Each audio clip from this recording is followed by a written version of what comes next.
아따, 주인님들. 오늘도 잘 지내셨소? 춘심이가 또 재미나게 들려드릴 이야기가 있으니께 얼른 앉으시고 귀 쫑긋 세워두소.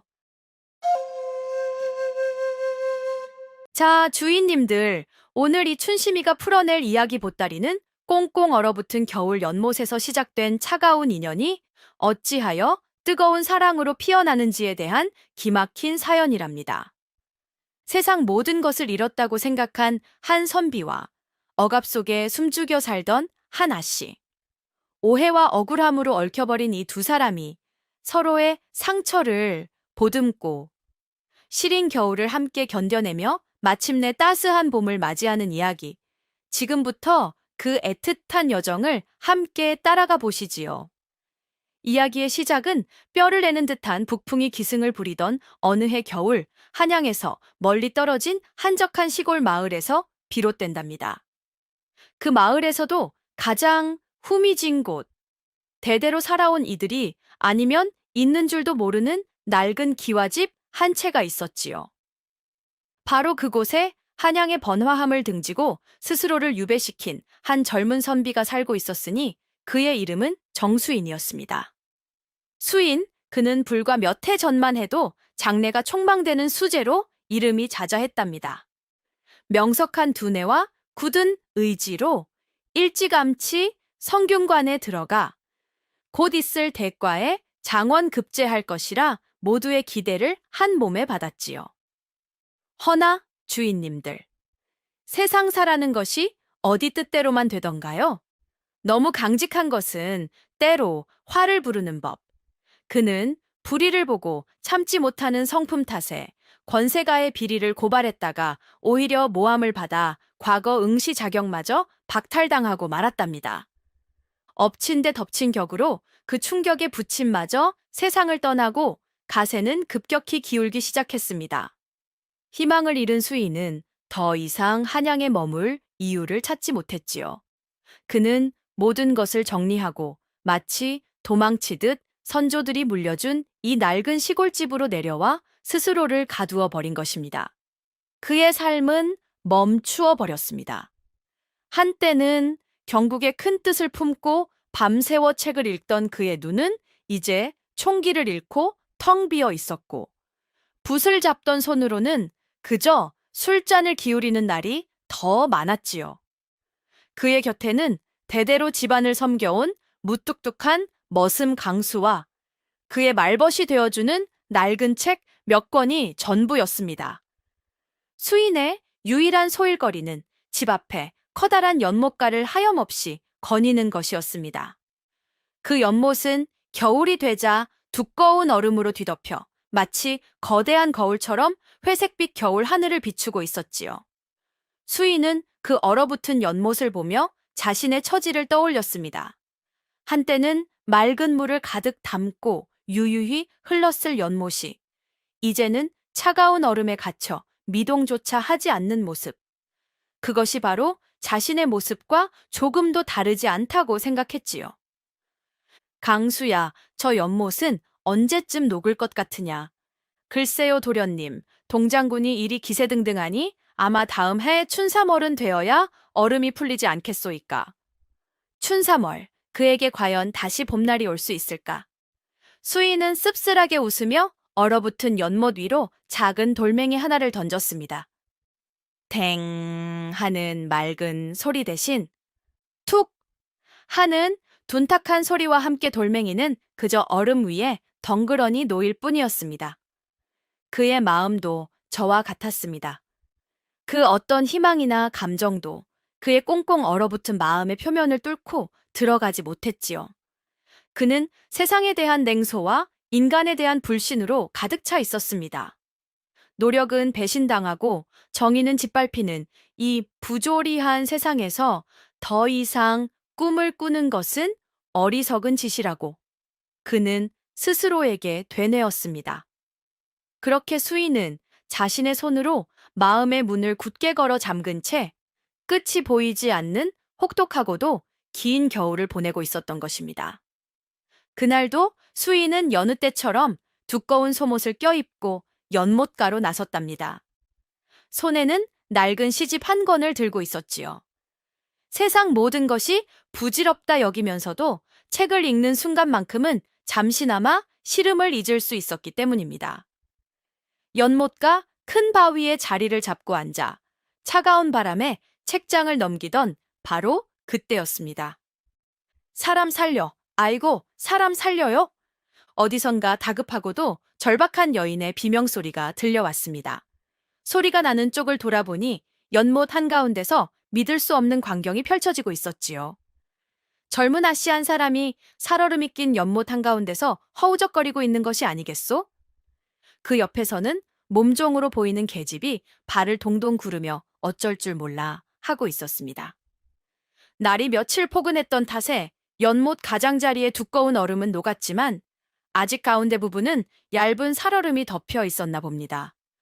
아마도 호기심에 혹은 무슨 깊은 사연이라도 있어 얼음 위를 걷다가 변을 당한 모양이었지요. 강수야, 강수야. 수인은 순간적으로 소리쳐 머슴 강수를 불렀습니다. 그의 얼어붙었던 심장이 간만에 세차게 뛰기 시작했지요. 그는 망설일 틈도 없이 입고 있던 두꺼운 겉옷을 벗어 던졌습니다. 도련님, 아니 도엄니다. 저긴 아직 얼음이. 강수가 달려오며 소리쳤지만 수인은 이미 연못의 차가운 물속으로 몸을 던진 뒤였습니다. 첨벙! 아, 그 얼음물의 차가움이 어떠했겠소. 마치 수천 개의 바늘이 온몸을 찌르는 듯한 고통이었을 것입니다.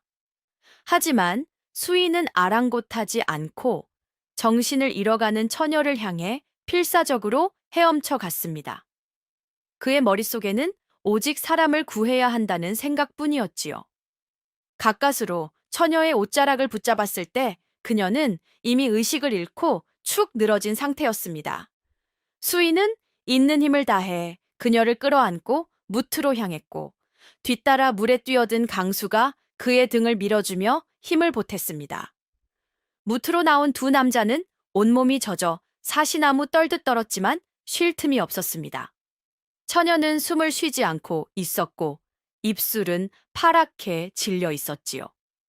이대로 두었다가는 저천증으로 목숨이 위태로운 상황이었습니다. 강수야, 어버라, 어서 집으로.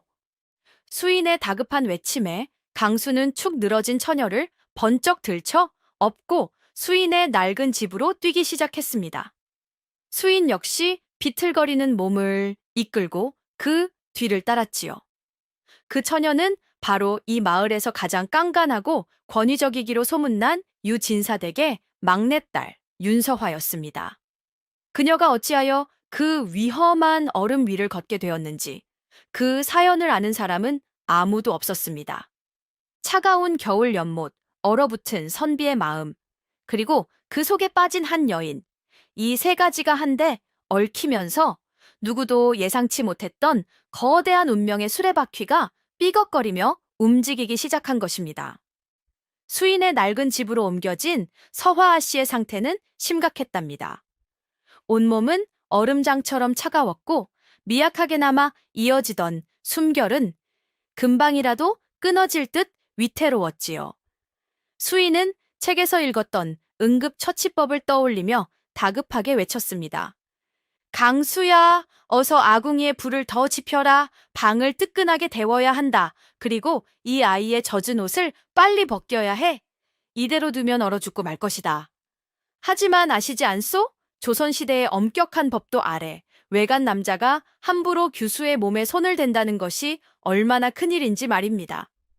강수는 우락부락한 덩치와는 달리 마음이 여려 차마 아씨의 옷을 벗기지 못하고 머뭇거렸지요. 도련님, 하오나 어찌 사대부집 규수 아씨의 몸에 이러다 큰일이라도 나면? 이 사람아, 지금 사람 목숨이 경각에 달렸는데 법도가 대수냐, 어서 비키거라. 수인은 더 이상 지체할 수 없다고 판단하고 직접 나섰습니다. 그는 떨리는 손으로 서화의 젖은 저고리 고름을 풀고 차갑게 젖은 옷들을 하나씩 멋있게 벗겨내기 시작했습니다. 그리고는 자신의 마른 옷과 두꺼운 소미불로 그녀의 몸을 감싸고 뜨거운 물수건으로 얼어붙은 손발을 계속해서 문질러 주었지요.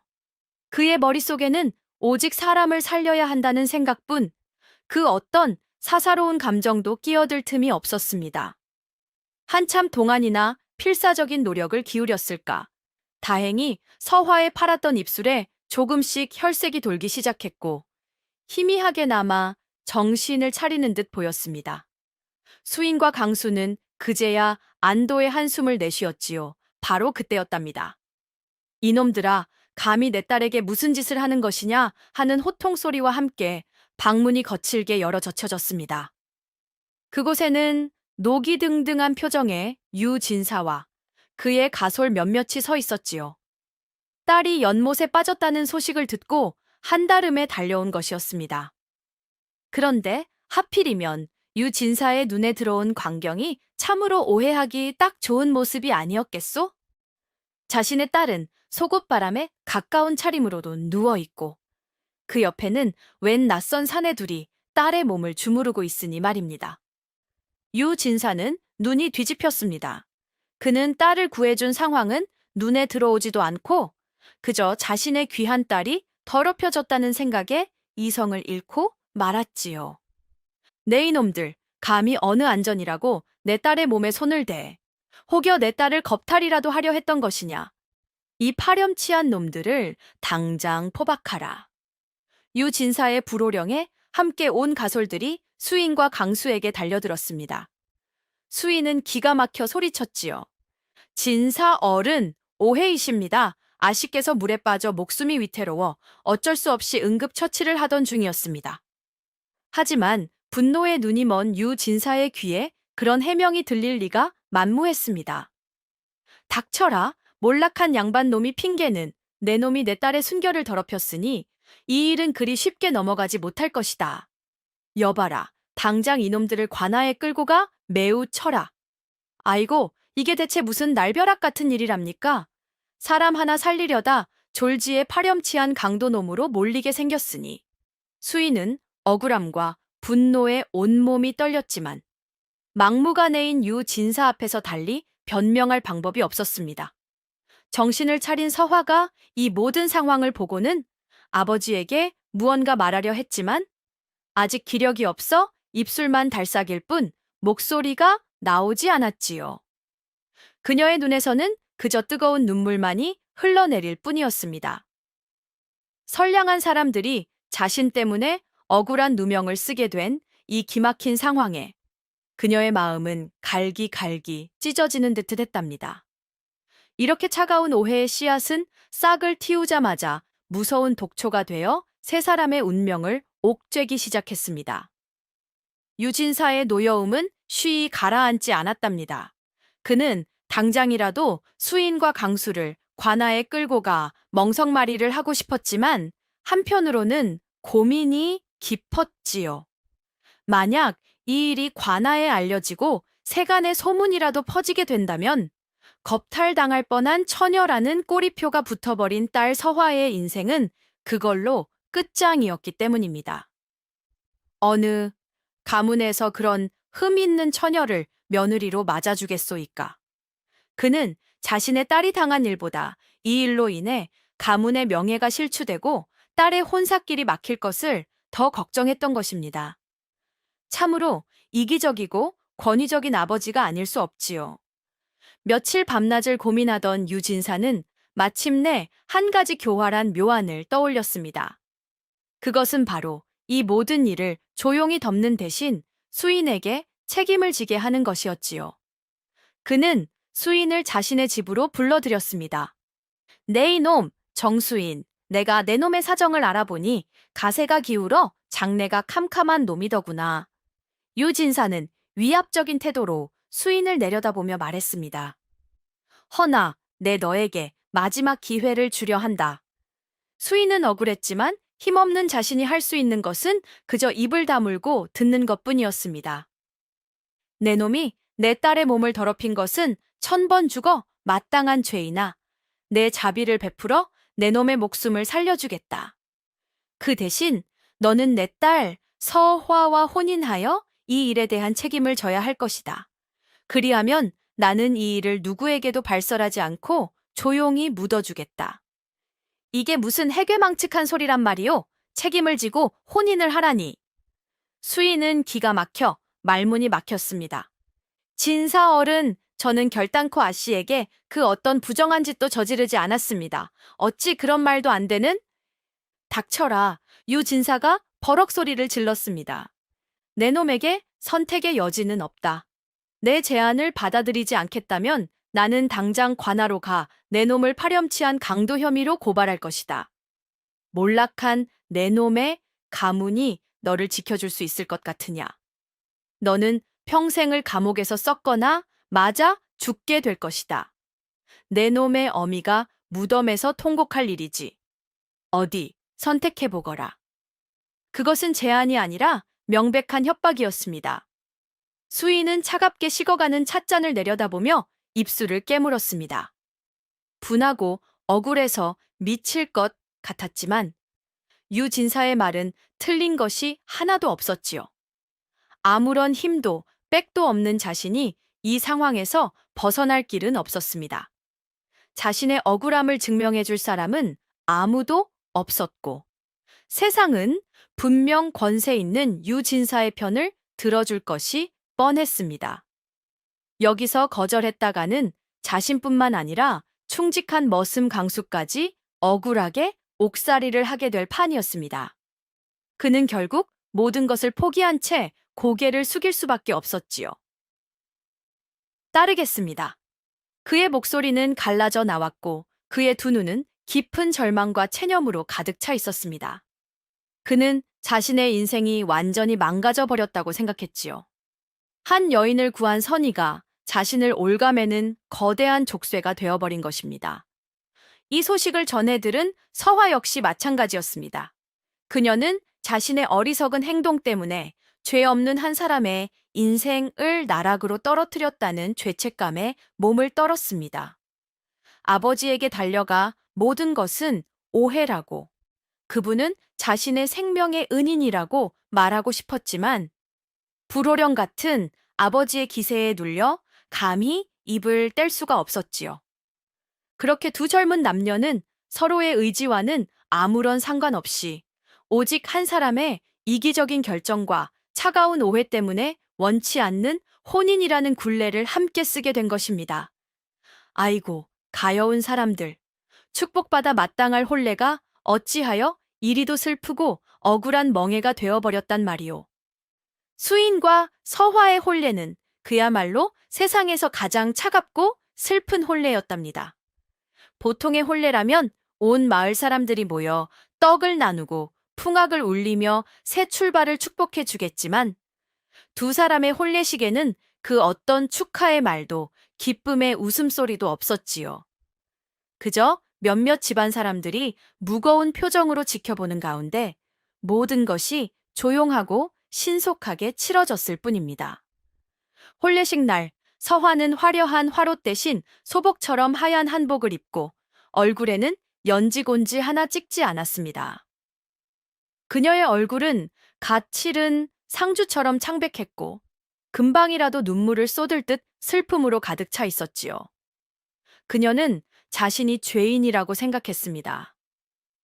자신 때문에 억울하게 발목이 잡힌 수인에게, 그리고 이런 불미스러운 일로 가문에 누를 끼친 아버지에게, 그녀는 그저 고개를 들 수 없는 죄인이었습니다. 수인 역시 마찬가지였습니다. 그는 신랑이 입는 화려한 사모간대 대신 평소에 입던 낡은 도포자락을 걸치고 혼례에 나섰습니다. 그의 얼굴에는 기쁨은커녕 깊은 절망과 세상을 향한 냉소만이 가득했지요. 그는 이 혼례가 자신의 남은 인생에 채워진 족쇄라고, 벗어날 수 없는 감옥이라고 생각했습니다.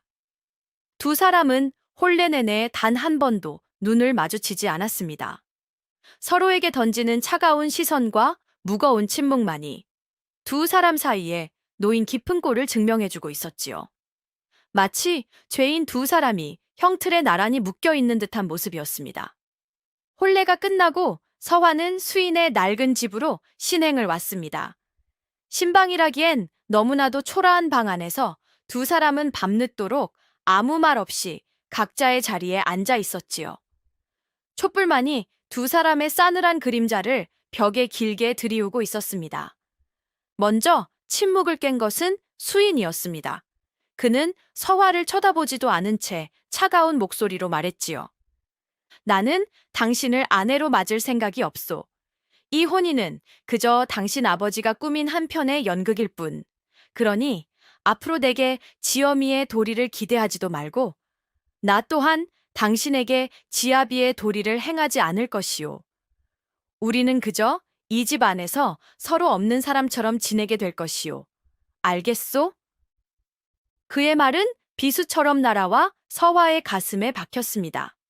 그녀는 모든 것이 자신의 탓이라 생각했기에 아무런 대꾸도 하지 못하고 그저 고개를 숙인 채 눈물만 삼킬 뿐이었지요.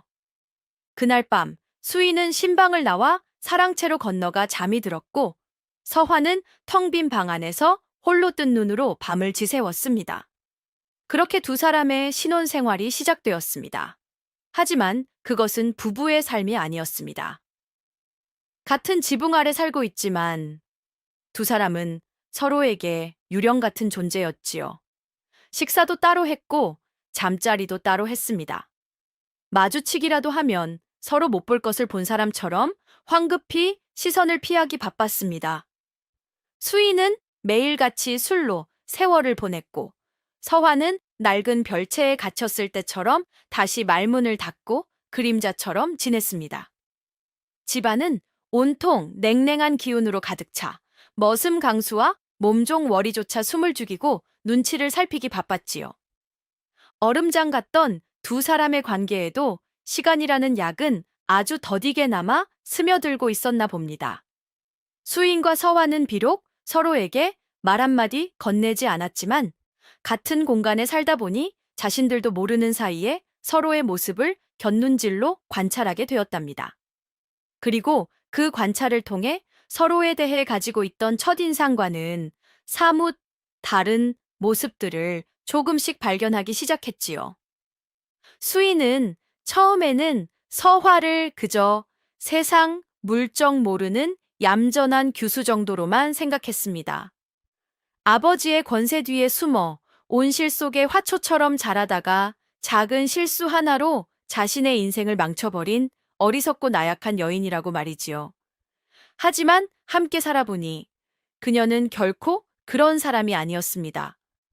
어느 날 밤 수인은 잠이 오지 않아 뒤척이다가 서화가 머무는 안채에서 희미한 불빛이 새어 나오는 것을 보았습니다. 호기심에 살며시 다가가 창호지 틈으로 엿보니 이게 웬일이요? 서화가 몰래 숨겨둔 듯한 낡은 책 한 권을 펼쳐놓고 등불 아래에서 조용히 책을 읽고 있는 것이 아니겠소. 그녀의 얼굴에는 낮에 그늘진 모습은 온데 간데 없고 지적인 호기심과 맑은 총기가 빛나고 있었습니다. 또한 서화는 기울어진 수인의 집 살림을 묵묵히 그러나 아주 꼼꼼하게 챙기기 시작했습니다. 아무도 시키지 않았는데도 낡아 해진 옷들을 가져다 밤새워 기워놓고 얼마 되지 않는 식량으로 끼니 때마다 정갈한 밥상을 차려냈으며 수인이 술에 취해 어질러 놓은 서책들을 말없이 정리해두곤 했지요. 그녀의 손길이 닿자 폐가처럼 스산하던 수인의 집에 조금씩 사람 사는 질서와 온기가 잡히기 시작했습니다. 수인은 그런 그녀의 모습을 보며 그녀가 결코 나약하기만 한 여인이 아니라 오히려 자신보다 훨씬 더 강인하고 지혜로운 사람일지도 모른다는 생각을 어렴풋이 하게 되었답니다. 서화 역시 마찬가지였습니다. 그녀의 눈에 비친 수인은 그저 세상에 대한 불만으로 가득 차 술이나 마시며 세월을 허비하는 냉소적이고 무기력한 선비일 뿐이었습니다. 하지만 그녀는 곧 그의 차가운 껍질 속에 숨겨진 따뜻한 마음을 발견하게 되었지요. 어느 추운 겨울날 서화는 창밖으로 수인이 마을의 어린아이 하나를 불러 세우는 것을 보았습니다. 그 아이는 부모를 잃고 홀로 동냥하며 살아가는 불쌍한 아이였지요. 수인은 무뚝뚝한 표정으로 그날 자신이 먹으려 했던 따뜻한 군고구마를 아이의 손에 쥐어주고는 아무 말 없이 돌아서는 것이었습니다. 또 어떤 날은 마을의 힘없는 농부 하나가 관아의 부당한 처사에 억울함을 호소할 길이 없어 발을 동동 구르고 있을 때 수인이 밤새워 그의 억울함을 밝히는 소장을 대신 써주기도 했습니다. 그는 결코 대가를 바라지 않았습니다. 그저 불의를 보고 참지 못하는 그의 천성이 술에 취하고 세상에 절망했을지언정 아직 그의 마음속 깊은 곳에 살아있었던 것입니다. 서화는 그런 수인의 모습을 몰래 지켜보며 그가 결코 차갑기만 한 사람이 아니라는 것을 깨달았습니다. 그의 냉소는 사실 너무나도 뜨거웠던 정의감이 세상에 의해 배신당한 뒤 남은 깊은 상처의 다른 이름이라는 것을 어렴풋이 짐작하게 되었지요. 두 사람은 여전히 말을 섞지 않았습니다. 하지만 그들의 마음속에서는 서로를 향한 오해의 벽이 아주 조금씩 자신들도 모르는 사이에 허물어지고 있었습니다. 그들은 서로의 진짜 모습을, 차가운 겉모습 뒤에 숨겨진 진심을 조용한 관찰을 통해 조금씩 알아가고 있었던 것입니다. 그렇게 두 사람이 서로에 대한 오해를 조금씩 풀어가며 아슬아슬한 동거를 이어가던 어느 날 기어이 사달이 나고 말았답니다. 찬바람이 기승을 부리던 어느 아침 서화가 자리에서 일어나지 못하고 심하게 알아눕게 된 것입니다. 그녀의 몸은 불덩이처럼 뜨거웠고 밤새도록 기침을 해대며 힘겹게 숨을 몰아쉬었지요. 그것은 그날 차가운 연못에 빠졌던 후유증이 뒤늦게 찾아온 것이었습니다. 몸의 병도 병이지만 낯선 곳에서의 힘겨운 시집살이와 남편의 냉대, 그리고 친정에서조차 버림받았다는 마음의 병이 깊어져 쇠약해질 대로 쇠약해진 그녀의 몸이 더 이상 버티지 못하고 쓰러져 버린 것이지요. 몸종 월이는 눈물을 흘리며 밤새도록 그녀의 곁을 지켰지만 서화의 병세는 조금도 나아질 기미를 보이지 않았습니다. 아씨! 아씨! 제발 정신 좀 차리셔요. 월이의 애타는 울음소리에 사랑채에 있던 수인도 더 이상 모른 척할 수만은 없었지요. 수인은 급히 마을의 의원을 불러왔습니다. 진맥을 마친 의원은 깊은 한숨을 내쉬며 고개를 저었지요. 부인의 몸이 너무 쇠약해져 있소. 폐에 찬 기운이 깊이 들어 이대로 두면 목숨이 위태로울 수도 있소. 당장 귀한 약재들을 구해다 여러 첩다려 먹여야만 가망이 있을 것이요. 의원이 일러준 약재들은 인삼과 녹용 같은 가난한 수인의 형편으로는 도저히 구할 수 없는 값비싼 것들이었습니다. 수인의 얼굴이 어둡게 굳어졌습니다. 그는 잠시 망설이다가 결국 처가인 유진사 댁으로 향했습니다. 아무리 사이가 틀어졌다 한들 제 딸이 죽어간다는데 설마 나 몰라라 하지는 않으리라 생각했던 것이지요. 하지만 유진사의 반응은 수인의 기대를 무참히 깨뜨려 버렸습니다. 수인에게서 자초지종을 전해 들은 유진사는 눈 하나 깜짝하지 않고 차갑게 말했지요. 내 딸 서화는 그대와 혼인하던 날 이미 우리 집안의 사람이 아니네. 출가 외인이라는 말도 못 들어봤는가? 시집간 딸의 약값까지 친정에서 대주는 법은 없네.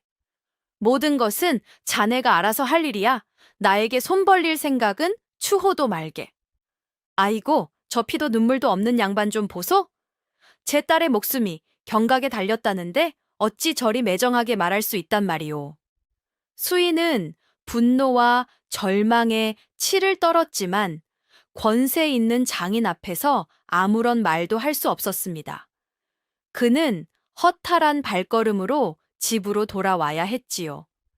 방 안에 누워 끙끙 앓는 서화의 모습을 보니 수인의 마음은 갈기갈기 찢어지는 듯 했습니다. 비록 원치 않는 혼인이었고 서로에게 상처만 주는 사이였지만 저 여인은 어쨌든 자신의 아내였습니다. 자신 때문에 이런 험한 곳으로 시집와 제대로 된 사랑 한 번 받지 못하고 죽어가고 있는 것이었습니다. 수인은 주먹을 불끈 쥐었습니다. 이대로 죽게 내버려 둘 수는 없어 무슨 수를 써서라도 내가 반드시 살려내고 말 것이다. 길 그의 텅 비었던 눈에 아주 오랜만에 결연한 의지의 불꽃이 타오르기 시작했습니다. 그것은 누군가를 지켜야 한다는, 한 생명을 구해야 한다는 절박하고도 순수한 마음이었습니다. 그날 이후 수인은 완전히 다른 사람이 되었답니다. 그는 더 이상 무기력하게 술잔을 기울이거나 세상을 비관하며 허송세월하지 않았습니다. 그의 머릿속에는 오직 단 하나의 생각, 어떻게든 돈을 벌어 서화의 약값을 마련해야 한다는 것뿐이었지요. 하지만 몰락한 선비가 당장 돈을 구할 방법이 어디 있겠소이까? 그를 가르치려 해도 이런 시골 마을에서 가르칠 만한 양반, 자재도 마땅치 않았고, 그나마 가지고 있던 몇 안 되는 폐물은 이미 오래전에 팔아 곡식을 산 뒤였습니다. 결국 수인은 자신의 마지막 자존심과도 같았던 선비의 체면을 내던지기로 결심했습니다. 그는 평생 잡아본 적 없는 도끼를 들고 뒷산으로 올라갔습니다. 그리고는 하루 종일 땀을 뻘뻘 흘리며 나무를 해다 장터에 내다 팔기 시작했지요. 분만 잡던 그의 희고 고운 손은 금세 물집이 잡히고 갈라져 피가 배어 나왔습니다. 사람들은 수재로 소문났던 정선비가 장터에서 땔감을 파는 모습을 보고는 혀를 차며 수군거렸습니다. 아이고, 저 꼴 좀 보게. 양반 체면이 말이 아니구먼. 가세가 어지간히 기울었나 보네. 하지만 수인은 그런 사람들의 손가락질에 아랑곳하지 않았습니다. 그는 묵묵히 도끼질을 하고 나무를 팔아 푼푼히 돈을 모았지요. 그것만으로는 부족했습니다. 그는 다른 양반가의 밭에 가서 품을 팔기도 했습니다. 뙤약볕 아래에서 쟁기질을 하고 허리가 끊어질 듯한 고통을 참아가며 김을 맸지요. 그의 얼굴은 햇볕에 검게 그을렸고 어깨는 돌덩이처럼 굳어갔습니다. 밤이 되면 온몸이 쑤시고 아파 잠을 이룰 수 없었지만 그는 다음 날 새벽이면 어김없이 일어나 다시 일터로 향했습니다. 무뚝뚝한 머슴 강수는 그런 수인의 모습을 안타깝게 지켜보면서도 아무 말 없이 그의 곁을 지켰습니다.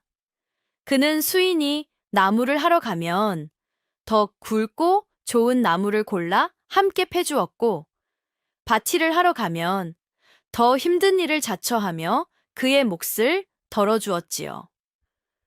도련님, 이런 험한 일은 소인에게 맡기시고 방에 가서 쉬시지요. 아니다, 강수야. 나도 이제 너와 다를 바 없는 사내 대장부일 뿐이다. 내 아내는 내 손으로 지켜야지. 수인은 처음으로 서화를 내 아내라고 불렀습니다. 그의 헌신은 단순히 억울하게 얽힌 여인에 대한 책임감을 넘어선 한 남자가 자신의 사람을 지키기 위한 필사적인 사투였던 것입니다. 그렇게 며칠 동안 모은 돈으로 수인은 마침내 의원이 말한 귀한 약재들을 구할 수 있었습니다. 그는 손수 약탕기에 불을 지피고 밤을 새워가며 정성껏 약을 다렸습니다. 그리고는 아직 의식이 혼미한 서화의 입에 숟가락으로 한 술 한 술 약을 떠먹여 주었지요. 그의 눈에는 간절함이 가득 차 있었습니다. 제발, 제발 일어나다오. 이 약을 먹고 다시 예전처럼 맑은 눈으로 나를 바라봐다오. 지아비의 이런 지극한 정성이 하늘에 닿았던 것일까요? 며칠이 지나자 기적 같은 일이 벌어지기 시작했답니다. 서화의 뜨거웠던 몸에서 열이 내리기 시작했고, 거칠었던 숨소리도 조금씩 잦아들기 시작한 것입니다. 선비의 헌신이 마침내 꺼져가던 생명의 불씨를 다시 살려내고 있었던 것이지요. 수인의 지극한 간호 덕분이었을까, 며칠 뒤 서화는 마침내 길고 깊은 잠에서 깨어날 수 있었답니다. 그녀가 희미하게 눈을 떴을 때 가장 먼저 보인 것은 자신의 손을 꼭 잡은 채 곁에서 곤히 잠들어 있는 수인의 모습이었습니다. 그의 얼굴은 며칠 사이에 반쪽이 되어 있었고 햇볕에 검게 그을려 있었으며 뺨에는 까칠한 수염이 거뭇하게 자라나 있었지요. 서화는 자신도 모르게 손을 뻗어 잠든 그의 얼굴을 조심스럽게 어루만졌습니다. 그때 그녀의 손끝에 그의 손등에 난 거칠고 투박한 상처들이 만져졌습니다. 물집이 터지고 굳은 살이 박인. 그것은 결코 붓을 잡던 선비의 손이 아니었습니다. 힘든 막노동으로 다져진 고된 노동의 흔적이었습니다. 이 손이 어찌하여 서화가 의아해하는 사이 잠에서 깨어난 몸종 월이가 모든 사실을 그녀에게 알려주었습니다. 수인이 그녀의 약값을 구하기 위해 양반의 체면을 모두 버리고 험한 일을 마다하지 않았다는 것, 그리고 밤낮으로 그녀의 곁을 지키며 약을 다려 먹였다는 것을 말이지요. 아씨, 도련님께서는 아씨를 살리시려고 정말 애쓰셨사옵니다. 장터에서는 사람들이 손가락질을 해대도 묵묵히 땔감만 파셨지요. 월이의 이야기를 듣는 동안 서화의 눈에서는 뜨거운 눈물이 쉴 새 없이 흘러내렸습니다. 자신을 그토록 차갑게 대하던 사람이 자신 때문에 억울하게 발목이 잡혔다며 냉소하던 그 사람이 자신을 살리기 위해 이 모든 것을 감수했단 말인가. 그녀는 자신의 귀를 의심했지만 그의 거칠어진 손과 수척해진 얼굴이 모든 것을 말해주고 있었습니다. 마침 잠에서 깨어난 수인은 눈물을 흘리고 있는 서화와 눈이 마주쳤습니다. 그는 어색하게 헛기침을 하며 자리에서 일어나려 했지요. 그때 서화가 떨리는 목소리로 그를 불렀습니다. 서방님, 그녀는 처음으로 그를 서방님이라 불렀습니다. 왜 어찌하여 저 같은 사람을 위해 이리 하셨습니까? 수인은 잠시 아무 말도 하지 못하고 그저 창밖을 바라보았습니다. 그리고는 한참 만에 나직이 대답했지요. 그의 목소리에는 어색함과 무뚝뚝함이 묻어났지만 그 안에 담긴 진심만은 숨길 수가 없었습니다. 당신은 이제 내 사람이니 내가 지켜야 하지 않겠소. 내 사람. 그 한마디가 그동안 두 사람 사이에 놓여있던 높고 두꺼운 얼음벽을 쩍 하고 갈라놓는 소리처럼 들렸습니다. 서화는 더 이상 참지 못하고 소리내어 울기 시작했습니다. 그것은 서러움의 눈물이 아니었습니다. 자신을 온전히 받아주고 지켜주는 사람이 있다는 것에 대한 감격과 고마움의 눈물이었습니다. 수인 역시 우는 그녀를 보며 더 이상 차갑게 외면하지 않았습니다. 그는 조용히 다가가 서툰 손길로 그녀의 등을 토닥여 주었지요. 그날 두 사람은 처음으로 서로의 마음을 확인했습니다. 비록 직접적인 사랑의 고백은 없었지만 그들의 눈빛과 행동, 그리고 방간을 채운 따뜻한 침묵 속에는 그 어떤 말보다도 더 깊은 이해와 연민, 그리고 애틋한 감정이 흐르고 있었습니다. 그날 이후 수인의 낡은 집에는 기적 같은 변화가 찾아왔답니다. 이전에 냉랭하고 어색했던 공기는 온데간데 없고 그 자리에는 서툴지만 따뜻한 온기가 서서히 차오르기 시작했지요. 수인과 서화 두 사람은 마치 이제 막 걸음마를 배우는 아이처럼 조심스럽고 어색하게 서로에게 다가가는 법을 배우기 시작했습니다. 서화의 몸이 완전히 회복되자 그녀는 가장 먼저 수인을 위해 할 수 있는 일을 찾았습니다. 그녀는 그가 험한 일로 상처투성이가 된 손을 볼 때마다 가슴이 아팠지요. 그녀는 밤늦도록 등잔불 아래에서 자신이 시집 올 때 가져왔던 얼마 안 되는 비단 조각을 꺼내 수인의 새 옷을 짓기 시작했습니다. 한 땀 한 땀 바늘에 실을 꿰어 옷을 짓는 그녀의 손길에는 남편에 대한 고마움과 애틋한 마음이 가득 담겨 있었지요. 며칠 뒤 새 옷을 완성한 서화는 수줍은 얼굴로 그것을 수인에게 내밀었습니다. 서방님, 변변치는 못하지만 받아주십시오. 서방님의 상처 입은 손을 보니 제가 해드릴 수 있는 것이 이것밖에 없어서. 수인은 말없이 옷을 받아들었습니다. 부드러운 비단의 감촉과 그 안에 담긴 서화의 정성스러운 바느질 솜씨를 보니 마음 한 구석이 뭉클해졌습니다. 그는 고맙소라는 짧은 말만 남기고 방으로 들어갔지만 그날 밤 그는 그 옷을 끌어안고 잠이 들었다고 하더이다. 수인 역시 서화를 위해 서툰 표현을 하기 시작했습니다. 그는 더 이상 술에 취해 세월을 허비하지 않았습니다. 대신 아침 일찍 일어나 연못가로 나가 그 주변에 황무지를 개간하여 작은 텃밭을 만들기 시작했지요. 그는 서화가 좋아할 만한 예쁜 꽃씨와 채소 씨앗을 구해다 심었습니다. 이 삭막한 곳에서 창밖만 보는 것이 답답할 터이니 작은 꽃밭이라도 보며 마음을 달래시오. 그는 퉁명스럽게 말했지만 그 행동 하나하나에는 서화를 위하는 따뜻한 마음이 담겨 있었습니다. 서화는 매일 아침 창밖으로 자신을 위해 흙을 나르고 밭을 가는 수인의 모습을 보며 얼굴에 수줍은 미소를 띄었지요. 두 사람의 식사 시간도 달라졌습니다.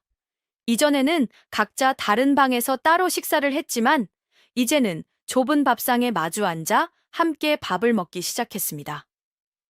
물론 아직은 어색해서 별다른 대화 없이 밥 먹는 소리만 들릴 때가 더 많았지만 서로를 힐끔힐끔 쳐다보는 눈빛 속에는 이전에는 없던 다정한 기운이 감돌았답니다. 어느 날 저녁에는 수인이 서화에게 자신이 가장 아끼는 시집을 건네며 말했지요. 밤이 긴데 심심하면 읽어보시오. 당신도 글 읽는 것을 좋아하지 않소. 서화는 그가 자신을 몰래 지켜보며 자신의 작은 습관까지도 기억해주고 있었다는 사실에 가슴이 벅차올랐습니다. 그날 밤 두 사람은 처음으로 등불 아래에 나란히 앉아 한 권의 시집을 함께 읽으며 조용한 시간을 보냈다고 합니다. 두 사람의 관계가 점차 따뜻해지면서 서화는 한 가지 궁금증이 생겼답니다. 그것은 바로 수인의 과거에 대한 것이었지요. 그녀가 아는 수인은 그저 과거에 낙방하고 가세가 기울어 낙향한 불운한 선비일 뿐이었습니다. 하지만 함께 지내보니 그의 학식은 웬만한 대과 급제자 못지않게 깊었고 그의 성품은 불의를 보면은 참지 못하는 대쪽 같은 기계를 지니고 있었습니다. 그런 사람이 어쩌다 이 시골 구석까지 흘러들어와 세상에 등을 지고 살게 되었을까? 그녀는 그 이유가 몹시도 궁금했지만 그의 아픈 상처를 건드리는 것만 같아 차마 직접 물어보지는 못하고 있었지요. 그러던 어느 날 낯선 나그네 한 사람이 수인의 집을 찾아왔습니다. 그는 한양에서 온 선비였는데 과거 성균관에서 수인과 함께 공부했던 동기라고 자신을 소개했지요. 오랜만에 만난 옛 동무에 수인은 반가워하며 그를 맞아들였습니다. 그날 밤 세 사람은 조촐한 주안상을 마주하고 앉았습니다. 술이 몇 순배 돌자 한양에서 온 그 선비는 안타까운 표정으로 수인에게 말했습니다. 수인, 자네 같은 인재가 이런 시골 구석에 묻혀 지내는 것이 나는 아직도 안타깝기 그지없네. 그때 자네가 병조판서 대감의 비리만 눈감아 주었더라면 지금쯤 자네는 높은 벼슬에 올라 나라의 동량이 되어 있었을 터인데 서화는 그 말에 귀를 쫑긋 세웠습니다. 수인은 씁쓸하게 웃으며 술잔을 기울일 뿐이었지요. 지난 일일세, 이미 다 부질없는 일이지. 하지만 그 선비는 답답하다는 듯 말을 이었습니다. 어찌 부질없는 일인가? 자네는 억울하게 모든 것을 빼앗기지 않았는가? 그저 대과를 앞두고 권세가인 병조판서가 군량미를 빼돌리는 것을 목격하고 이를 바로잡으려 상소를 올렸을 뿐인데 오히려 그들이 자네에게 세상을 어지럽히는 불온한 사상을 가졌다는 누명을 씌워 과거 응시 자격까지 박탈해버리지 않았는가. 이것이 어찌 옳은 세상이란 말인가. 그 선비의 격앙된 목소리를 통해 서화는 마침내 수인의 과거에 얽힌 모든 진실을 알게 되었습니다. 그는 단순히 과거에 낙방한 것이 아니었습니다. 그는 자신의 안위보다 나라의 정의를 택했다가 거대한 권력에 의해 짓밟히고 희생된 것이었습니다. 그의 냉소와 절망은 세상을 향한 순수하고 뜨거웠던 열정이 배신당한 뒤 남은 깊은 상처였던 것입니다. 그날 밤 동무가 돌아가고 난 뒤 서화는 잠든 수인의 얼굴을 가만히 내려다보았습니다. 그의 얼굴에는 여전히 세상에 대한 깊은 고뇌와 상처의 흔적이 남아 있었지요. 서화는 그의 뺨을 어루만지며 마음속으로 다짐했습니다. 이제는 내가 당신의 상처를 보듬어 주리라. 세상이 당신을 버렸을지언정 나는 끝까지 당신의 곁에서 당신의 정의로움을 믿고 지켜주리라.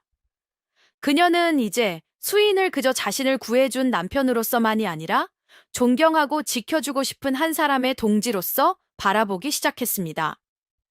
그의 아픔을 이해하게 되자 그를 향한 그녀의 사랑은 더욱더 깊고 단단해졌지요.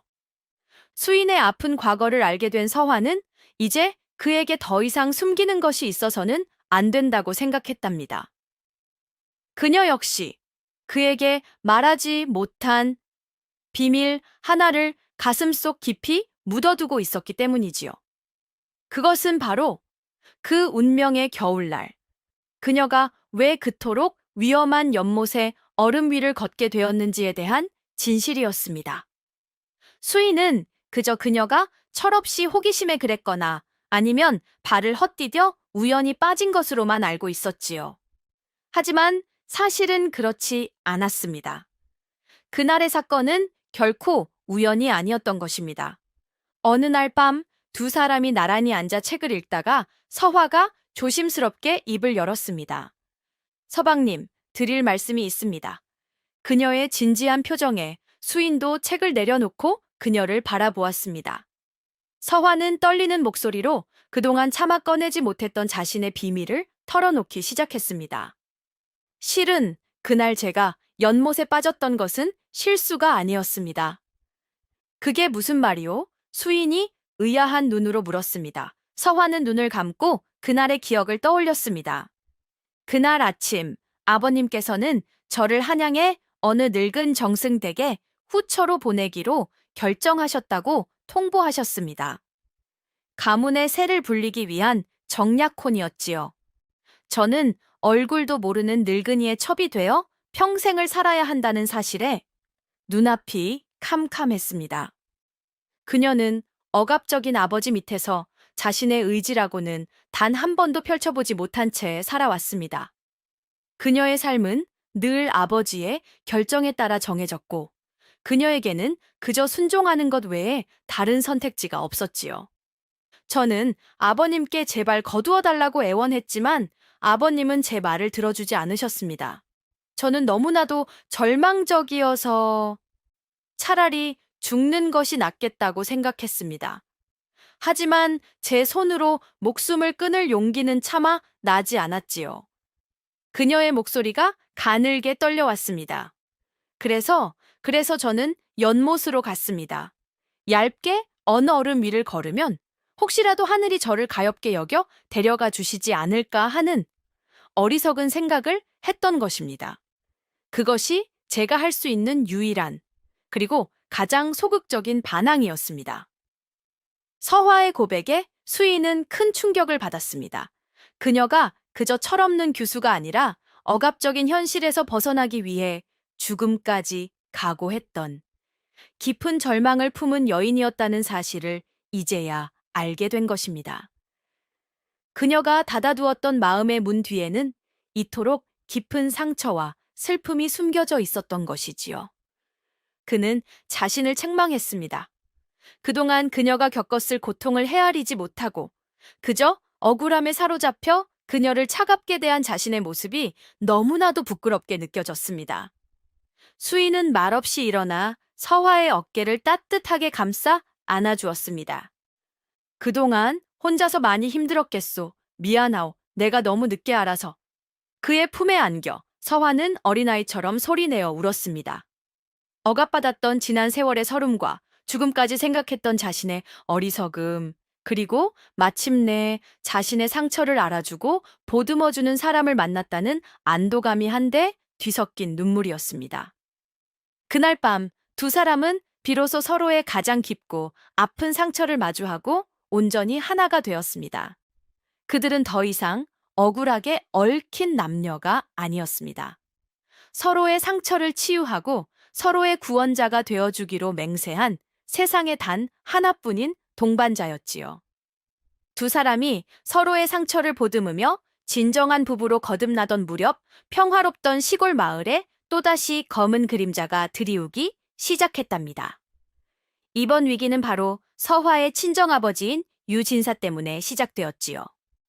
유진사는 평소 자신의 재산을 불리기 위해 온갖 수단을 가리지 않는 욕심 많은 인물이었습니다. 그는 오래전부터 마을에 기름진 땅 한 떼기를 눈독 들이고 있었는데 마침 그 땅의 주인이 병으로 세상을 떠나자 헐값에 그 땅을 사들이려 했지요. 그런데 그 땅은 이 지역에서 가장 힘이 센 세도가인 황참봉 역시 탐내던 땅이었습니다. 황참봉은 성질이 포악하고 자기보다 지위가 낮은 사람을 짓밟는 것을 즐기는 아주 악독한 인물이었지요. 그는 유진사가 자신의 앞길을 막자 그를 공영에 빠뜨릴 음흉한 계략을 꾸미기 시작했습니다. 황참봉은 유진사 본인을 직접 공격하는 대신 그의 가장 약한 골이라고 생각했던 사위를 치기로 마음먹었습니다. 그는 사람을 시켜 유진사의 사위가 바로 몇 해 전 병조판서 대감의 비리를 고발했다가 파직당한 불온한 선비 정수인이라는 사실을 알아냈지요. 허허, 쥐구멍에도 벼뜰 날이 있다더니 잘 걸렸다. 황참봉은 무릎을 탁 쳤습니다. 그는 수인을 과거 병조판서 대감의 영모 사건에 엮어 역적의 잔당으로 몰아가기로 한 것입니다. 그렇게 되면 역적의 잔당을 사위로 둔 유진사 역시 관직에서 파면당하고 가문이 몰락하게 될 것이 뻔했기 때문이지요. 참으로 교활하고도 악랄한 계략이 아닐 수 없었습니다. 며칠 뒤 마을 관아에 황참봉이 보낸 익명의 투서 한 장이 날아들었습니다. 그 투서에는 정수인이 역적의 잔당들과 내통하며 몰래 세상을 뒤엎을 음모를 꾸미고 있다는 터무니없는 내용이 적혀 있었지요. 투서를 받은 사또는 황참봉의 권세에 눌려 진위 여부를 가리기도 전에 포졸들을 수인의 집으로 보냈습니다. 어느 날 아침 평화롭던 수인의 집에 포졸들이 들이닥쳤습니다. 역적 정수인은 관아의 명을 받들라 내 놈을 영모 혐의로 체포한다. 수인과 서화는 그야말로 마른 하늘에 날벼락을 맞은 듯한 심정이었습니다. 수인은 억울함을 호소했지만 포졸들은 막무가내로 그를 포박하여 관아로 끌고 갔습니다. 집안은 순식간에 아수라장이 되었고 서화는 차가운 땅바닥에 주저앉아 남편이 끌려가는 모습을 만견자실하게 바라볼 수밖에 없었지요. 간신히 찾았던 행복이 또다시 거대한 시련 앞에 위태롭게 흔들리고 있었습니다. 억울한 누명, 거대한 권력의 횡포. 그것은 과거 수인이 겪었던 비극의 끔찍한 재현이었습니다. 서화는 깨달았습니다. 이제는 자신이 나서야 할 때라는 것을. 연약한 아내로서 그저 남편이 돌아오기만을 기다리는 것이 아니라 그의 곁에서 함께 싸우는 동지가 되어야 한다는 것을. 그녀의 연약해 보이던 눈빛이 그 순간 강인하고도 결연한 빛으로 타오르기 시작했습니다. 남편이 억울한 누명을 쓰고 관아로 끌려가자 서화는 더 이상 예전의 내성적이고 수동적인 여인이 아니었답니다. 그녀의 안에 잠자고 있던 강인함과 총명함이 사랑하는 사람을 지켜야 한다는 절박함 속에서 마침내 깨어난 것이지요. 그녀는 울고만 있을 시간이 없다고 판단하고 곧장 행동에 나섰습니다. 그녀가 가장 먼저 찾아간 곳은 바로 친정이었습니다. 그녀는 자신의 몸종 워리만을 데리고 몇 해 만에 처음으로 유진사 댁의 문턱을 넘었지요. 그녀의 갑작스러운 방문에 집안 사람들은 모두 놀라 수군거렸습니다. 서화는 곧장 아버지의 서재로 향했습니다. 그리고는 위험을 부리며 앉아있는 유진사의 앞에 망설임 없이 무릎을 꿇었습니다. 아버님, 소인 아버님께 청이 있어 왔사옵니다. 그녀의 목소리는 떨리지 않았습니다. 오히려 차분하고도 단호했지요. 유진사는 딸의 당돌한 모습에 기가 막힌다는 듯 차갑게 말했습니다. 내 서방놈이 영모에 휩쓸렸다지? 쯧쯧, 내 그럴 줄 알았다. 불온한 놈을 사위로 들였으니 이 또한 내 팔자로구나. 헌데 내게 와서 뭘 어찌해달라는 것이냐? 내가 역적의 잔당을 비호라도 하란 말이냐? 그는 여전히 딸의 남편을 걱정하기보다는 이 일이 자신에게 미칠 피해만을 계산하고 있었던 것입니다. 서화는 실망했지만 좌절하지 않았습니다. 그녀는 고개를 들어 아버지를 똑바로 바라보며 말했지요. 아버님, 제 서방님은 결코 역적이 아니옵니다. 이것은 황참봉이 아버님을 공영에 빠뜨리기 위해 꾸민 비열한 계략임을 아버님께서도 잘 알고 계시지 않사옵니까? 그녀는 말을 이었습니다. 또한 제 서방님은 이제 더 이상 남이 아니옵니다. 좋든 싫든 그는 아버님의 사위이자 이 유씨 가문의 사람입니다. 사위가 역적에 누명을 썼는데 장인이 되어 이를 모른 척한다면 세상 사람들이 아버님을 무엇라 하겠사옵니까? 의리도 없고 제 식솔 하나 지키지 못하는 비겁한 위선자라 손가락질하지 않겠사옵니까? 그것이야말로 우리 가문의 명예에 똥칠을 하는 일이 아니겠나이까? 그것은 애원이 아니었습니다. 그것은 가문의 명예를 그토록 중시하는 아버지의 허를 찌르는 논리 정연하고도 날카로운 설득이었습니다. 유 진사는 한 방망이 얻어맞은 듯한 표정으로 아무 말도 하지 못하고 딸을 쳐다보았지요.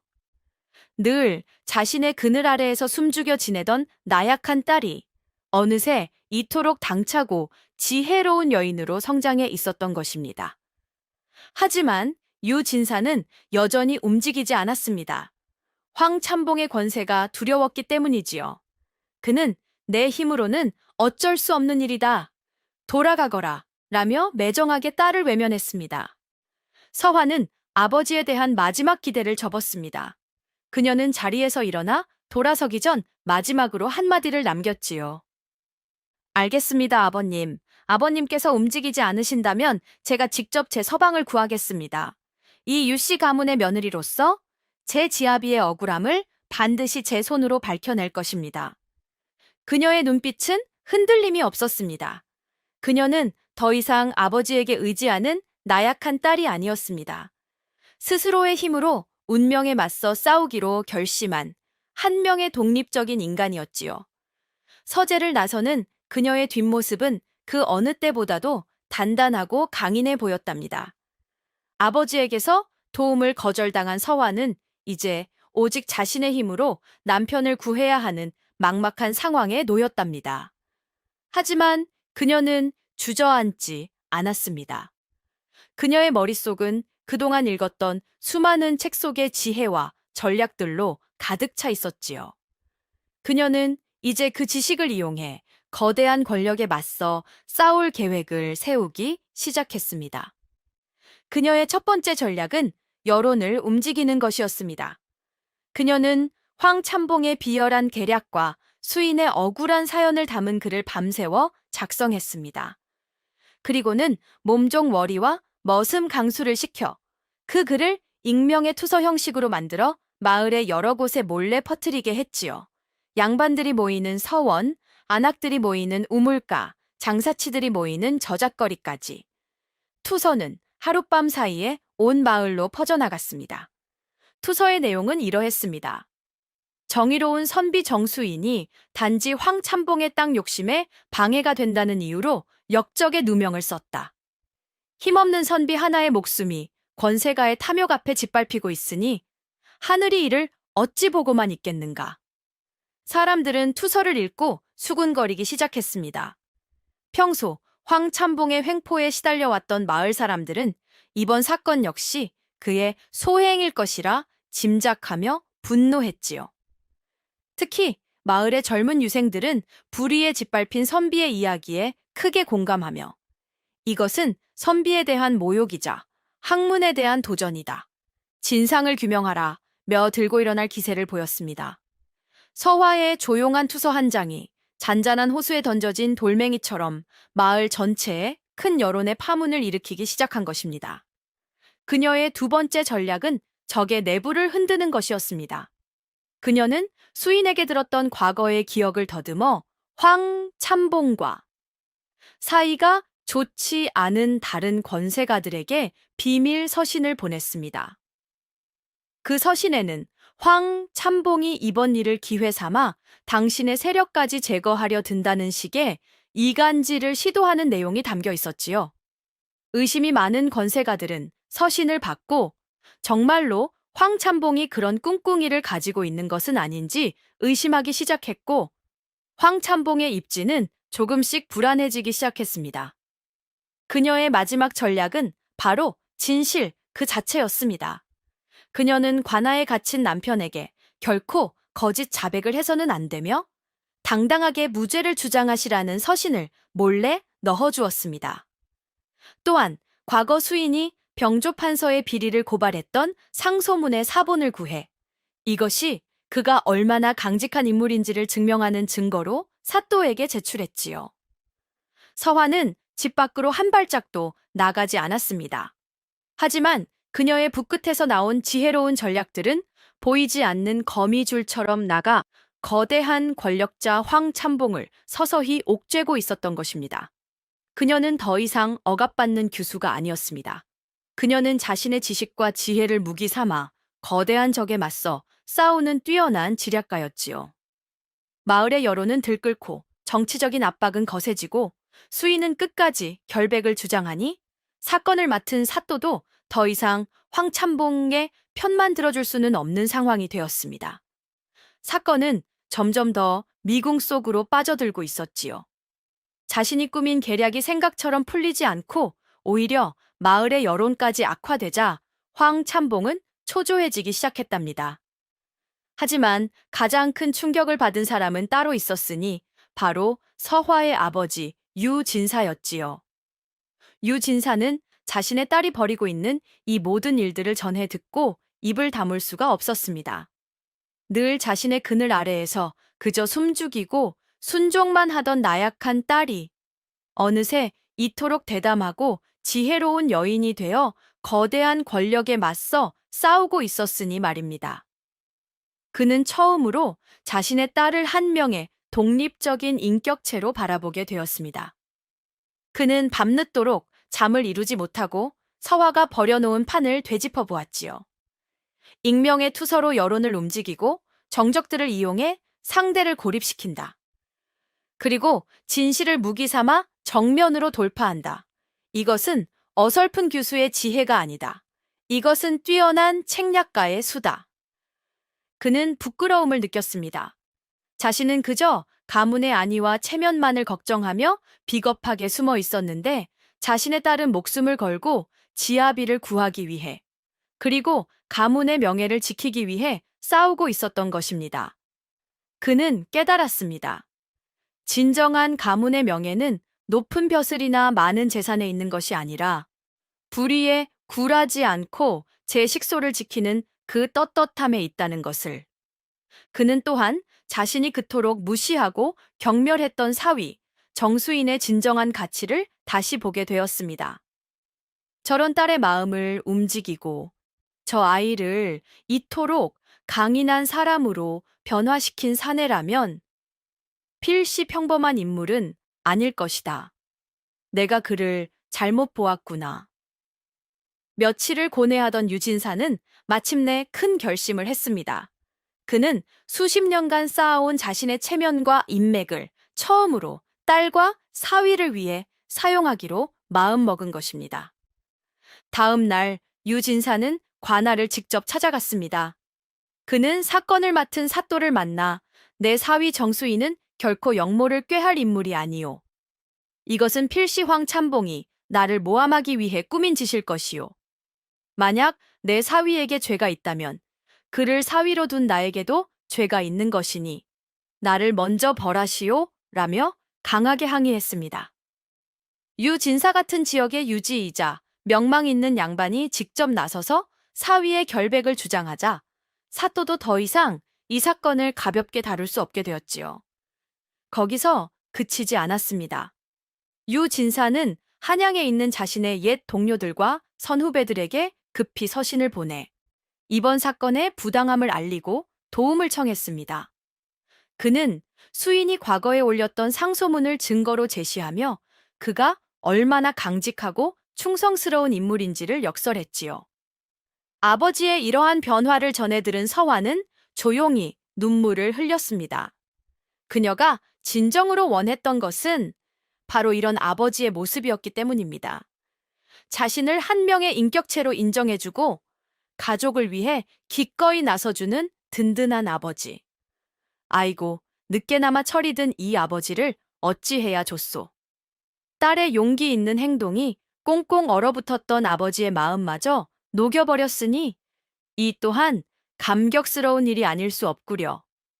이제 아버지까지 나섰으니 우리 수인 도련님도 억울한 누명에서 벗어날 희망이 보이기 시작하는 것 같소이다. 서화의 지혜로운 방역과 뒤늦게나마 발벗고 나선 유진사의 노력은 마침내 빛을 발하기 시작했답니다.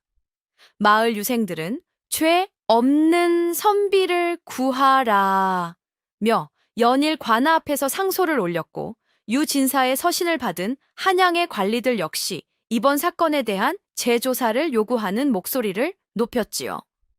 궁지에 몰린 사또는 결국 사건을 원점에서부터 다시 철저하게 조사할 수밖에 없었습니다.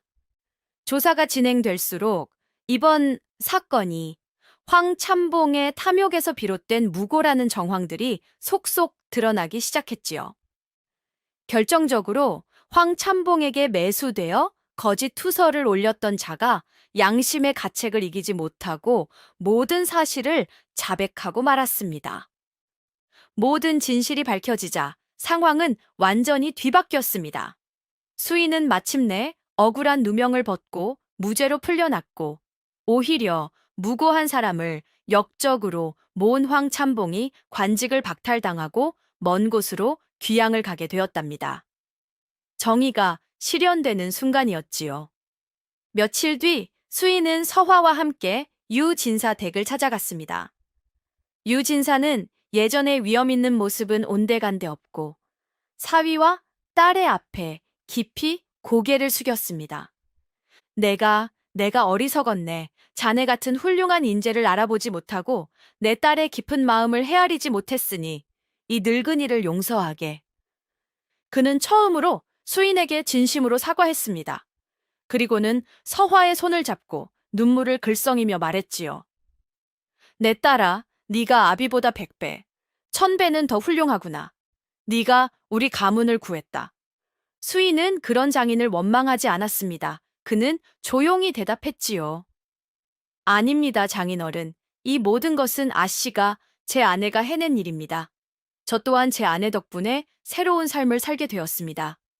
그날 세 사람은 처음으로 한 가족이 되어 한 상에 둘러앉아 식사를 했습니다.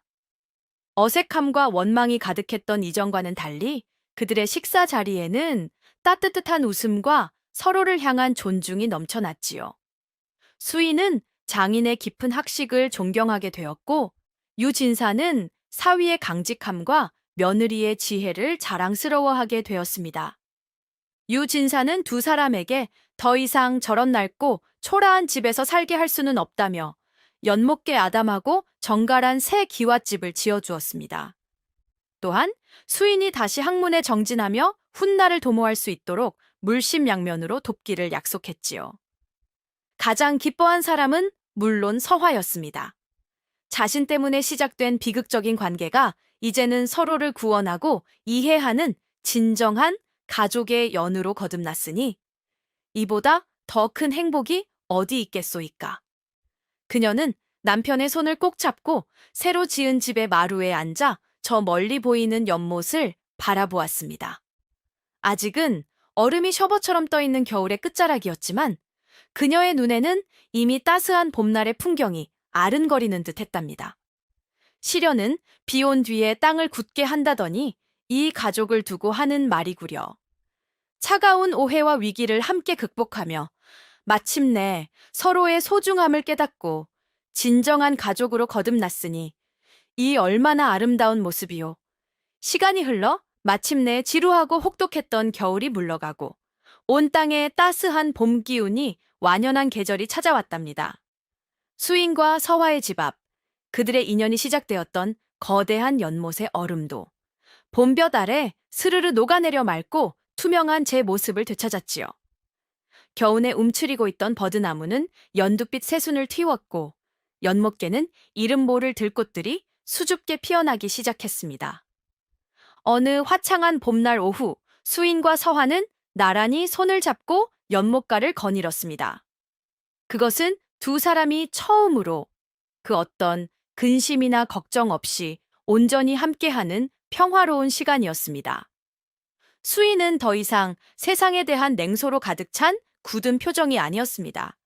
그의 얼굴에는 사랑하는 여인의 곁에서 찾은 평온함과 잔잔한 미소가 깃들어 있었지요. 서화 역시 마찬가지였습니다. 억압과 슬픔에 갇혀 있던 그녀의 얼굴은 봄꽃처럼 화사하게 피어나 생기가 넘쳤습니다. 두 사람은 말없이 얼음이 풀린 연못을 한참 동안이나 바라보았습니다. 저 연못은 두 사람에게 있어 특별한 의미를 지닌 곳이었지요. 비극적인 오해의 시작점이었지만 동시에 서로의 진짜 모습을 발견하고 꽁꽁 얼어붙었던 마음이 녹아내리는 것을 확인한 기적과도 같은 장소였으니까요. 먼저 입을 연 것은 수인이었습니다. 그는 서화의 손을 부드럽게 잡으며 나직이 말했지요. 보시오 서화, 저 연못의 얼음이 모두 녹았소. 나의 길고 길었던 겨울도 당신 덕분에 마침내 끝이 난 것 같소. 그의 목소리에는 깊은 감사와 사랑이 담겨 있었습니다. 나는 세상 모든 것이 끝났다고 생각했소. 내 삶은 저 얼어붙은 연못처럼 다시는 녹지 않을 것이라 믿었지. 허나, 당신이 내 삶에 들어온 순간 얼음 밑에서는 이미 봄을 준비하는 새싹이 돋아나고 있었나 보오. 당신은 내 얼어붙었던 삶을 녹여준 나의 따스한 봄과 같소. 수인의 진심 어린 고백에 서화의 눈가가 붉게 물들었습니다. 그녀는 고개를 저으며 수줍게 대답했지요. 아니옵니다, 서방님. 서방님이야말로 차가운 물에 빠져 죽어가던 저를 건져내어 새로운 삶을 살게 해주신 분입니다. 서방님을 만나지 못했더라면 저는 평생을 억압 속에서 숨죽여 살다가 이름 없는 꽃처럼 시들어갔을 것입니다. 서방님은 제게 세상을 살아갈 용기와 제 자신의 소중함을 일깨워 주신 단 한 분의 은인이십니다. 두 사람은 서로의 눈을 깊이 바라보았습니다. 그 눈빛 속에는 그동안 함께 겪었던 모든 시련과 아픔, 그리고 그것을 넘어선 깊은 사랑과 굳건한 믿음이 담겨 있었지요. 그들은 더 이상 억울하게 얽힌 부부가 아니었습니다. 서로의 상처를 치유하고 서로의 구원자가 되어준 세상에 둘도 없는 운명의 동반자였습니다. 수인은 서화의 이마에 부드럽게 입을 맞추었습니다. 연못 위로는 따스한 봄바람이 불어왔고 그 바람은 마치 두 사람의 새로운 시작을 축복해주는 듯 했습니다. 연못께서 서로의 마음을 확인한 이후 두 사람의 삶은 그야말로 평온하고 행복한 나날의 연속이었답니다. 수인은 장인인 유진사의 지원 아래 다시 학문에 정진하기 시작했습니다. 하지만 예전처럼 벼슬에 대한 욕심이나 세상에 대한 분노는 없었지요. 그는 그저 순수하게 알을 탐구하고 자신의 지식을 어려운 이웃들과 나누는 것에서 기쁨을 찾았습니다. 그는 마을 아이들을 모아 작은 서당을 열어 글을 가르쳤고 그의 가르침을 받은 아이들은 어질고 총명하게 자라났다고 합니다. 서화는 그런 남편의 곁에서 가장 든든한 동지이자 다정한 아내로 살아갔습니다. 그녀는 더 이상 자신의 재능을 숨기지 않았습니다. 수인의 격려 속에서 그녀는 꾸준히 글을 썼고 그녀의 글은 월영이라는 이름으로 계속해서 세상에 나와 많은 사람들에게 깊은 감동과 위로를 주었지요. 그녀는 또한 수인이 가르치는 서당의 아이들에게 여인의 몸으로 알아야 할 지혜와 덕목을 가르치며 존경받는 스승으로 거듭났습니다. 두 사람은 서로의 꿈을 응원하고 서로의 삶을 존중하며 하루하루를 소중하고 충실하게 채워나갔습니다. 아침이면 함께 텃밭을 가꾸고 낮이면 각자의 일에 몰두했으며 밤이면 등불 아래에 마주 앉아 도란도란 이야기를 나누는 평범하지만 더없이 행복한 삶이었지요. 그러던 어느 해 가을이었답니다. 서화의 얼굴에 수줍은 기쁨이 피어오르기 시작했고 그녀의 배가 조금씩 불러오기 시작한 것이 아니겠소. 그렇습니다, 주인님들. 아이를 낳지 못한다며 소박까지 맞았던 서화 아씨가 마침내 그토록 기다리던 새 생명을 품게 된 것입니다. 이 소식에 가장 기뻐한 사람은 물론 수인이었습니다. 그는 서화를 보물처럼 아끼며 그녀가 먹고 싶다는 것이라면 산 넘고 물 건너서라도 구해왔고 그녀가 힘들지 않도록 집안의 모든 굳은 일을 도맡아 했지요. 유진사 역시 외손주가 생긴다는 소식에 입이 귀에 걸려 매일같이 귀한 약재와 몸에 좋은 음식들을 보내왔다고 합니다. 10달 뒤 서화는 모든 이의 축복 속에서 옥동자처럼 예쁜 아들을 순산했습니다. 아이의 우렁찬 울음소리가 집에 울려 퍼지는 순간 수인은 아들을 품에 안고 감격의 눈물을 흘렸습니다. 그는 아이를 안고 아들의 작은 손을 잡고 있는 서화의 곁으로 다가갔습니다. 그는 서화의 손을 꼭 잡으며 떨리는 목소리로 말했지요. 고맙소 부인, 정말 고맙소, 내게. 이리도 큰 행복을 안겨주어서. 서화는 행복한 미소를 지으며 대답했습니다. 제가 더 감사하지요, 서방님. 저를 믿어주고 지켜주고 마침내 이 아이까지 만나게 해주셨으니. 두 사람은 말없이 서로를 바라보았습니다. 아이를 낳지 못해 죄인이 되었던 여인과 억울하게 그녀를 책임져야 했던 남자. 그들의 시린 겨울 같던 시작은 이제 한 아이의 탄생이라는 가장 눈부신 행복의 증표로 완성되고 있었습니다. 세월이 흘러 수인과 서화의 이야기는 그들이 사는 마을에 하나의 아름다운 전설처럼 전해지게 되었답니다.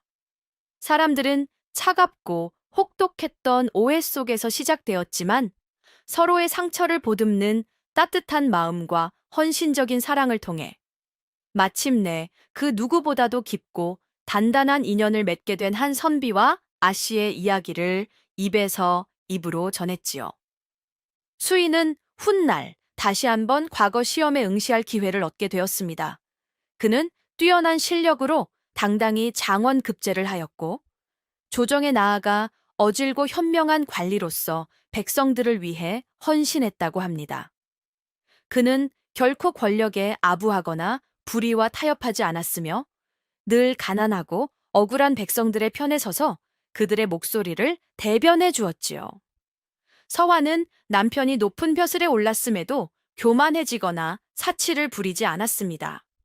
그녀는 여전히 월영이라는 이름으로 세상을 향한 따뜻하고 지혜로운 글을 써내려갔고 그녀의 글은 시대를 넘어 수많은 사람들에게 깊은 울림을 주었다고 합니다. 그녀는 또한 현명한 아내이자 자애로운 어머니로서 가정을 평화롭게 다스렸고 그녀의 아들 역시 부모를 닮아 총명하고 반듯한 청년으로 자라났지요. 두 사람은 평생을 서로에게 가장 가까운 벗이자 가장 든든한 동반자로 살아갔습니다. 그들은 서로의 다름을 존중하고 서로의 부족함을 채워주며 함께 성장하고 성숙해 나갔습니다. 그리고 마을 사람들은 해마다 겨울이 지나고 봄이 와서 그들의 인연이 시작되었던 연못의 얼음이 풀릴 때면 을에 두 사람의 이야기를 떠올리곤 했습니다. 보게나 저 연못의 얼음이 풀리는군. 아무리 매서운 동장군이라도 따스한 봄 기운 앞에서는 어쩔 수 없는 법이지. 그렇고 말고 사람의 마음도 저와 같아서 아무리 꽁꽁 얼어붙은 마음이라도 진실한 사랑 앞에서는 스르르 녹아내리는 법이라네. 그렇게 얼음 풀리는 연못가의 전설은 사람들에게 한 가지 소중한 진리를 가르쳐 주었습니다. 인생의 가장 혹독한 겨울 속에서도 서로를 향한 믿음과 헌신적인 사랑만 있다면 마침내 절망의 얼음을 깨고 따뜻한 봄을 맞이할 수 있다는 것을. 그리고 진정한 사랑이란 완벽한 두 사람이 만나는 것이 아니라